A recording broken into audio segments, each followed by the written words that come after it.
ओम श्री गणेशाय नमः। गजाननं भूतगणाधिसेवितं कपित्थजम्बूफलचारुभक्षणं उमासुतं शोकविनाशकारिकं नमामि विघ्नेश्वरपादपङ्कजम्। नारायणं नमस्कृत्य नरं चैव नरोत्तमं देवीं सरस्वतीं व्यासं ततो जयमुदीरयेत्। सर्वमङ्गलमाङ्गल्ये शिवे सर्वार्थसाधिके शरण्ये त्र्यम्बके गौरी नारायणी नमोस्तुते। कृष्णाय वासुदेवाय देवकीनन्दनाय च नन्दगोपकुमाराय गोविन्दाय नमो नमः। कृष्णाय वासुदेवाय हरे परमात्मने प्रणतक्लेशनाशाय गोविन्दाय नमो नमः। गोविन्दाय नमो नमः। भगवान के नाम पर जो वस्तु किसी को दी जाती है उसी से वस्तु का और वस्तु देने वाले का महत्व बढ़ जाता है। कोई इसको त्याग कहता है, कोई इसको दान कहता है, कुछ लोग इसको अपना फर्ज समझकर, अपना कर्तव्य समझकर करते रहते हैं। दान का रहस्य है जो इसके बारे में कुछ नहीं कह सकते, पर फिर भी जो दान में महत्व है त्याग का, वस्तु के मूल्य या संख्या का नहीं, ऐसी त्याग बुद्धि से जो उस पात्र को, यानी जिस वस्तु का जिसके पास अभाव है, जिसके पास नहीं है, जिसको जिसकी जरूरत है, उसे वह वस्तु देना और उसमें किसी प्रकार की कामना न रखना उत्तम दान है। निष्काम भाव से किसी भूखे को भोजन और प्यासे को जल देना सात्विक दान है। संत एकनाथ जी की कथा आती है कि वह एक समय प्रयाग से कांवर पर जल लेकर श्री रामेश्वर चढ़ाने के लिए जा रहे थे। रास्ते में जब एक जगह उन्हें देखा कि गधा प्यास के कारण पानी के बिना तड़प रहा है, उसे देख उन्हें दया आ गई और उन्होंने उसे थोड़ा सा जल पिलाया। इससे उसे कुछ चेसा हुआ। फिर उन्होंने थोड़ा थोड़ा करके सब जल उसे पिला दिया। वह गधा उठकर चला गया। साथियों ने सोचा कि त्रिवेणी का जल व्यर्थ हो गया और यात्रा भी निष्फल हो गई। तब एकनाथ जी ने हंसकर कहा, भाइयों, बार बार सुनते हो भगवान साहब प्राणियों के अंदर है, फिर भी ऐसे बावलेपन की बात सोचते हो।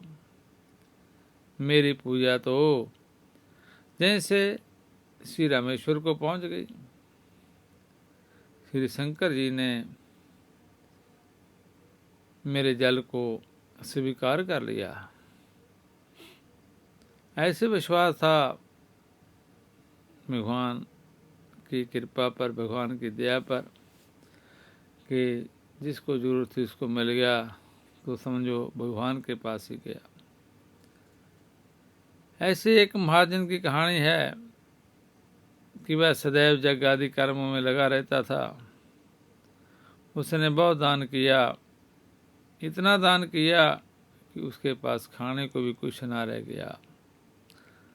तब उसकी स्त्री ने कहा, पास के गांव में एक सेठ रहते हैं, वह पुण्यों का मोल खरीदते हैं। पुण्यों को मोल खरीदते हैं, अतः आप उनके पास जाकर और अपना कुछ पुण्य बेचकर द्रव्य ले आइए, जिससे अपना कुछ काम चले। इच्छा न रहते हुए भी स्त्री के बार बार कहने पर वह जाने को उद्यत हो गया, चला गया। उसकी स्त्री ने उसके खाने के लिए 4 रोटियां बनाकर साथ दे दी। वह चल दिया और उस नगर के कुछ समीप पहुंचा जिसमें वह सेठ रहते थे। वहाँ एक तालाब था। मैं स्नान आदि कर्म से निवृत्त होकर मैं रोटी खाने के लिए बैठा। इतने में एक कुतिया आई। वह वन में ब्याही थी। उसके बच्चे और वह सभी 3 दिनों के भूखे थे। भारी वर्षा हो जाने के कारण वह बच्चों को छोड़कर शहर में नहीं जा सकी थी। कुतिया को भूखी देखकर उसने उस कुतिया को 1 रोटी दी। उसने उस रोटी को खा लिया, फिर दूसरी दी तो उसको भी खा लिया। इस प्रकार उसने एक एक करके 4 रोटियां कुतिया को दे दी। कुतिया रोटी खाकर तृप्त हो गई। फिर वह वहाँ से भूखा उठकर चल दिया और उस सेठ के पास पहुँचा। सेठ के पास जाकर उसने अपना पुण्य बेचने की बात कही। सेठ ने कहा, आप दोपहर के बाद आइए। उस सेठ की स्त्री पतिव्रता थी। उसने स्त्री से पूछा, एक महाजन आया है और वह अपना पुण्य बेचना चाहता है, अतः तुम बताओ कि उसके पुण्य से कौन सा पुण्य सबसे बढ़कर लेने योग्य है। स्त्री ने कहा, आज जो उसने तालाब पर बैठकर एक भूखी कुतिया को 4 रोटियां दी हैं, उस पुण्य को खरीदना चाहिए, क्योंकि उसके जीवन में उससे बढ़कर और कोई पुण्य नहीं है। सेठ बोला, ठीक है। ऐसा कहकर सेठ बाहर चले जाए। निज समय पर महाजन सेठ के पास आया और बोला, आप मेरे पुण्य में से कौन सा पुण्य खरीदेंगे। तो खरीदने वाले सेठ ने कहा, आपने आज जो जग किया है, हम उसी जग के पुण्य को लेना चाहते हैं। महाजन बोले, मैंने तो आज कोई जग नहीं किया, मेरे पास पैसा था नहीं, मैं जग कहाँ से कैसे करता। इस पर पुण्य लेने वाले सेठ ने कहा, आपने जो आज तालाब पर बैठकर भूखी कुतिया को 4 रोटियां दी हैं, मैं उसी पुण्य को लेना चाहता हूँ। महाजन ने पूछा, उस समय तो वहाँ कोई नहीं था, आपको इस बात का कैसे पता लगा। तो सेठ ने कहा, मेरी स्त्री पतिव्रता है, उसी ने जैसा बातें मुझे बताई हैं। तब महाजन ने कहा, बहुत अच्छा, ले लीजिए, परंतु मूल्य क्या देंगे। सेठ ने कहा, आपकी रोटियां जितने वजन की थी उतने हीरे मोती तोल कर दे दूंगा। महाजन ने स्वीकार किया और उसकी सम्मति के अनुसार सेठ ने अंदाज से उतने ही वजन की 4 रोटियां बनवाकर तराजू के एक पलड़े पर रखीं, दूसरे पलड़े पर हीरे मोती आदि रख दिए। किंतु आश्चर्य की बात, बहुत से रत्नों के रखने पर भी वह रोटी वाला पलड़ा नहीं उठा। इस पर सेठ ने कहा, और रत्नों की थैली ले आओ। तो उस महाजन ने अपनी इस पुण्य का इस प्रकार का प्रभाव देखा, तो उसने कहा कि सेठ जी, मैं अभी इस पुण्य को नहीं बेचूंगा। तो सेठ बोला, जैसे आपकी इच्छा। तदनंतर वह महाजन वहाँ से चल दिया और उसी तालाब के किनारे से जहाँ बैठकर उसने कुतिया को रोटियां खिलाई थी, थोड़े से चमकदार कंकड़ पत्थरों तथा कांच के टुकड़ों को कपड़ों में बांधकर अपने घर चला आया। घर आकर वह पोटली अपनी स्त्री को दे दी और कहा, इसको भोजन करने के बाद खोल लेंगे। ऐसा कहकर बाहर चला गया। स्त्री के मन में उसे देखने की इच्छा हुई। उसने पोटली को खोला तो उसमें हीरे, पन्ने, मणक आदि रत्न जगमगा रहे थे। मैं बड़ी प्रसन्न हुई। थोड़ी देर बाद जब वह महाजन घर आया तो स्त्री ने पूछा, इतने हीरे पन्ने कहाँ से ले आए? तो महाजन बोला, क्यों मजाक करती हो? स्त्री ने कहा, मजाक नहीं, मैं नहीं करती मजाक। मैंने स्वयं खोल कर देखा है, उसमें तो ढेर के ढेर बेशकीमती हीरे पन्ने भरे हैं। तो महाजन बोले, लाकर दिखाओ। उसने पोटली लाकर खोल कर सामने रख दी। वह उन्हें देखकर चकित हो गया। उसने इसको अपने उस पन्ने का प्रभाव समझा।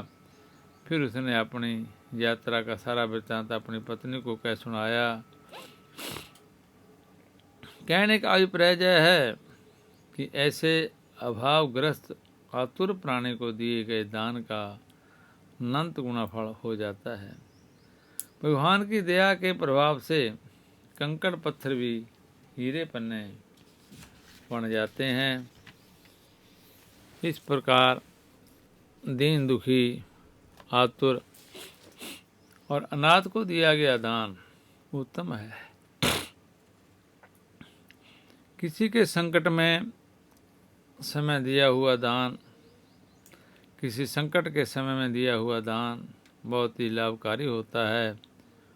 भूकंप आए, बाढ़ आ जाए या अकाल आदि के समय आपदाग्रस्त प्राणियों को एक मुट्ठी चना देना भी बहुत उत्तम होता है।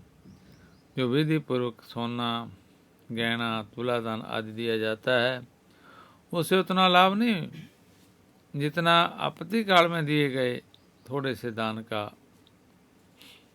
होता है। अतः हरेक मनुष्य को आपत्तिग्रस्त, अनाथ, लुल्ले लंगड़े, दुखी, विधवा आदि की सेवा करनी चाहिए। कुपात्र को दान देना तामसी है। मान बढ़ाई प्रतिष्ठा के लिए दिया हुआ दान राजसी है, क्योंकि मान बढ़ाई प्रतिष्ठा भी पतन करने वाली है। आज तो मान बढ़ाई हमें मीठी लगती है, पर उसका निश्चित परिणाम पतन की ओर है। अतः मान बढ़ाई की इच्छा का त्याग कर देना चाहिए।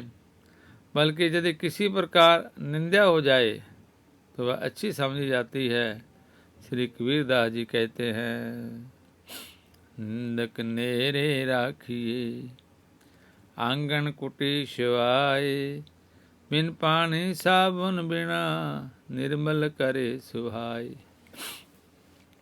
इसलिए परमहित की दृष्टि से मान बढ़ाई के बदले संसार में अपमान, निंदा होना उत्तम है।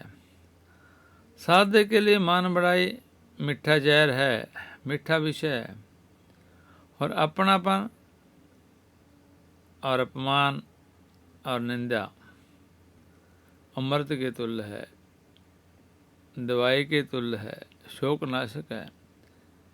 इसलिए निंदा करने वाले को आदर की दृष्टि से देखना चाहिए, परंतु कोई भी निंदनीय पापाचार नहीं करना चाहिए।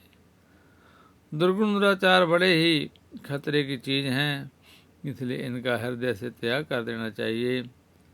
अपने सद्गुणों को छिपाकर दुर्गुणों को प्रकट करना चाहिए। आजकल लोग सच्चे दुर्गुणों को छिपाकर बिना हुए ही अपने में सद्गुणों का संग्रह बताकर उनका प्रचार करते हैं। यह सीधा नरक का रास्ता है। अतः मान बढ़ाई की इच्छा हृदय से सर्वदा निकाल देनी चाहिए। संसार में हमारी प्रतिष्ठा हो रही है और हम यदि उसके योग्य नहीं हैं तो हमारा पतन हो रहा है। मान बढ़ाई प्रतिष्ठा चाहने वाले से भगवान दूर हो जाते हैं, क्योंकि मान बढ़ाई प्रतिष्ठा की इच्छा पतन में ढकेलने वाली है। मान बढ़ाई को रौरव के समान और प्रतिष्ठा को विष्ठा के समान समझना चाहिए। ये संतों का संदेश है, ये संतों की आज्ञा है, ये संतों का जीवन है। यह ध्यान रखना चाहिए कि सुपात्र को दिया गया दान दोनों के लिए ही कल्याणकारी है। कुपात्र को दिया गया दान दोनों को डुबाने वाला है। जैसे पत्थर की नौका बैठने वाले को साथ लेकर डूब जाती है, उसी प्रकार कुपात्र दाता को साथ लेकर नरक में जाता है। दान के संबंध में एक बात और समझने की है। बड़े धनी पुरुष के द्वारा दिए गए लाखों रुपयों के दान से निर्धन के 1 रुपये का दान अधिक महत्व रखता है, क्योंकि निर्धन के लिए 1 रुपये का दान भी बहुत बड़ा त्याग है। भगवान के जहाँ न्याय है, ऐसा ना होता तो फिर निर्धनों की मुक्ति ही नहीं होती। इसी विषय में एक कहानी भी है। एक राजा प्रजाजनों के साथ तीर्थ करने के लिए गए। रास्ते में एक आदमी नंगा पड़ा था, वह ठंड के कारण ठिठुर रहा था। राजा के साथी प्रजाजनों में एक जाट था। उसने अपनी 2 धोतियों में से एक धोती उस नंगे आदमी को दे दी। इससे उसके प्राण बच गए। जाट के पास पहनने के लिए एक ही धोती रह गई। आगे जब वह दूर गए तो वहाँ बहुत कड़ी धूप थी, पर उन्होंने देखा कि बादल उन पर छाया करते चले जा रहे हैं। राजा ने सोचा कि हमारे पुण्य के प्रभाव से ही बादल छाया करते हुए चल रहे हैं। तदनंतर वह एक जगह किसी वन में ठहरे। जब चलने लगे तब किसी महात्मा ने पूछा, राजन, तुम्हें इस बात का पता है कि ये बादल किसके प्रभाव से छाया करते हुए चल रहे हैं? राजा कुछ भी उत्तर नहीं दे सके। तब महात्मा ने कहा, अच्छा, तुम एक एक करके यहाँ से निकलो। जिसके साथ बादल छाया करते हुए चलें, इसको उसी पुण्यवान के पुण्य का प्रभाव समझना चाहिए। तब पहले राजा वहाँ से चले, फिर एक एक करके सब चले। फिर सभी की बारी आई, सभी प्रजाजन चलते रहे, पर बादल वहीं रहे। तब राजा ने कहा, देखो तो पीछे कौन रह गया है? सेवकों ने देखा कि वहाँ एक जाट सोया पड़ा है। उसे उठाकर वह राजा के पास लाए। तब बादल भी उसके साथ साथ छाया करते चलने लगे। तब महात्मा बोले, इस पुण्यवान के पुण्य का प्रभाव है। राजा ने उससे पूछा, तूने ऐसा कौन सा पुण्य किया है? बार बार पूछने पर उसने कहा कि मैंने और तो कोई पुण्य नहीं किया।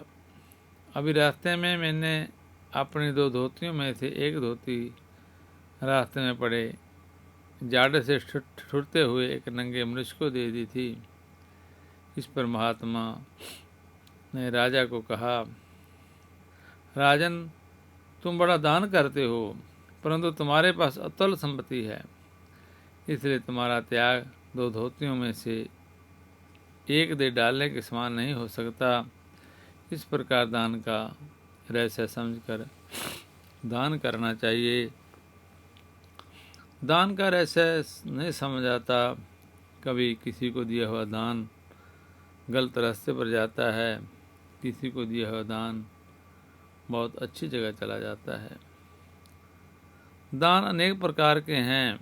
राजस, सात्विक, तामस भगवद गीता में भी अलग अलग तरह के बताए गए हैं।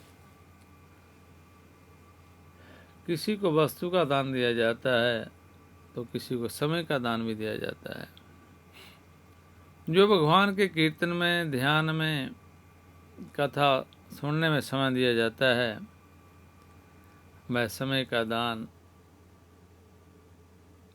सभी पुरुषों का कल्याण करता है।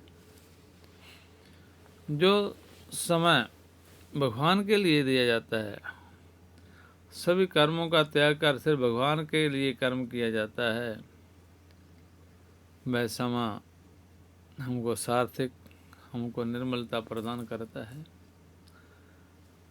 हमारे मन में उस समय से शांति आती है और विकल्पों से शून्य होकर हम भगवत भजन में लग जाते हैं, भगवान के नाम का कीर्तन करते रहते हैं, भगवान के नाम का जप करते रहते हैं।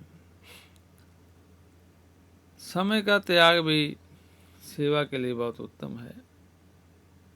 जो समय हम गौशाला में सेवा करने के लिए निकाल लेते हैं, वह भी सर्वश्रेष्ठ माना गया है।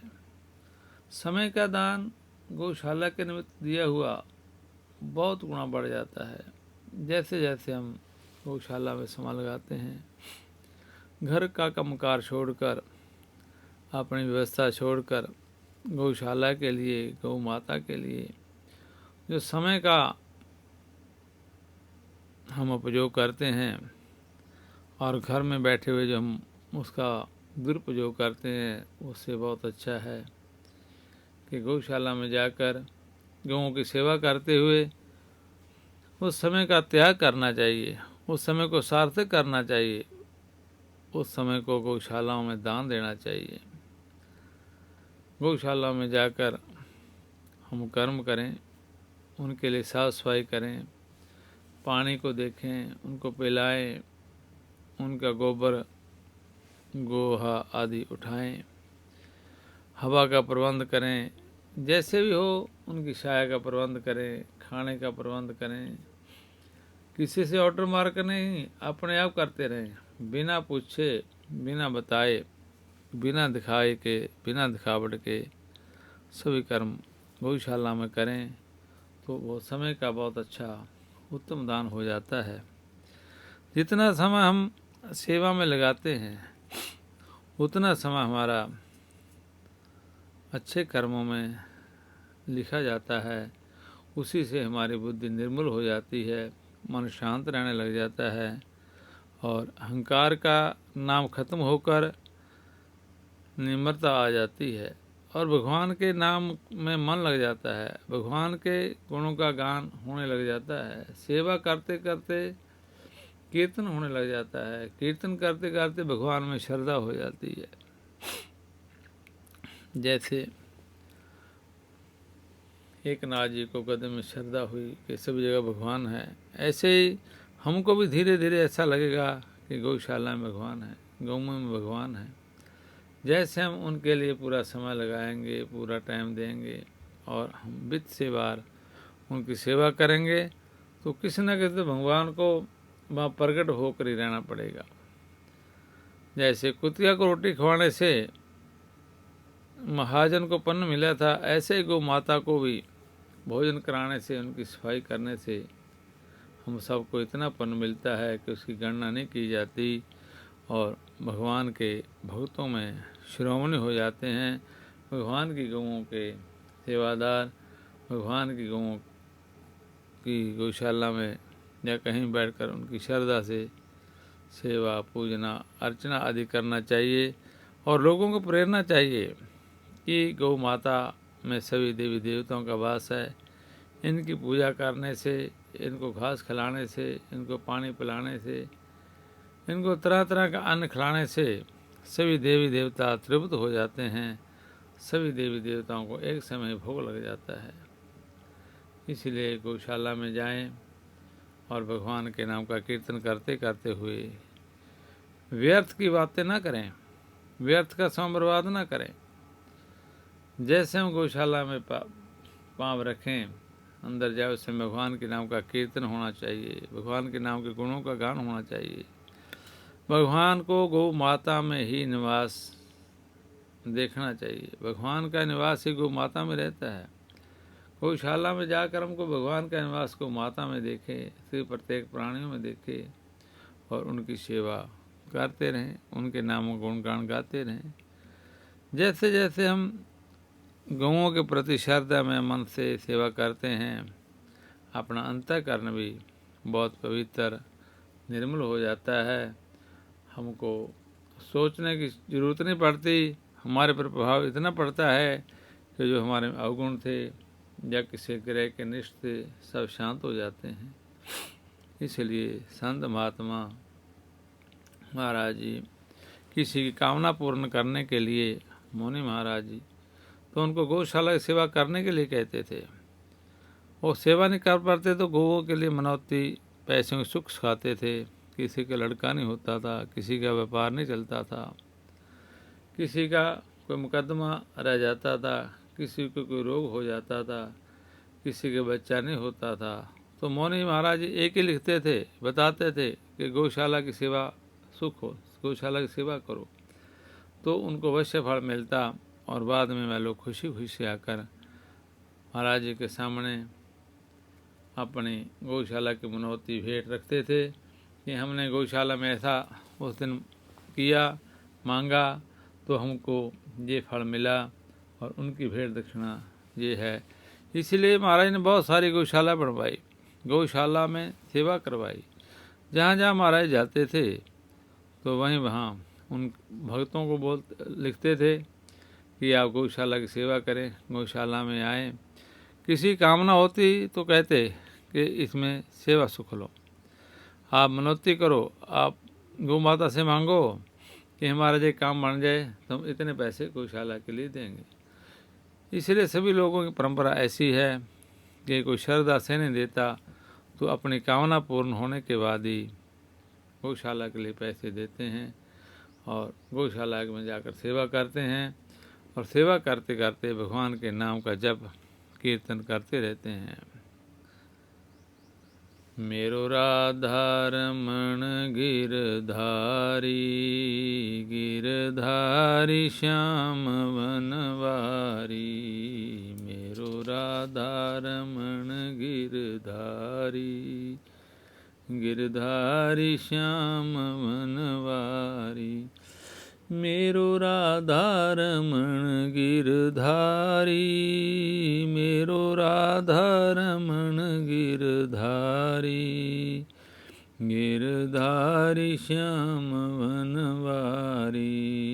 मेरो राधा रमण गिरधारी, गिरधारी श्याम वनवारी। मेरो राधा रमण गिरधारी, गिरधारी श्याम वनवारी।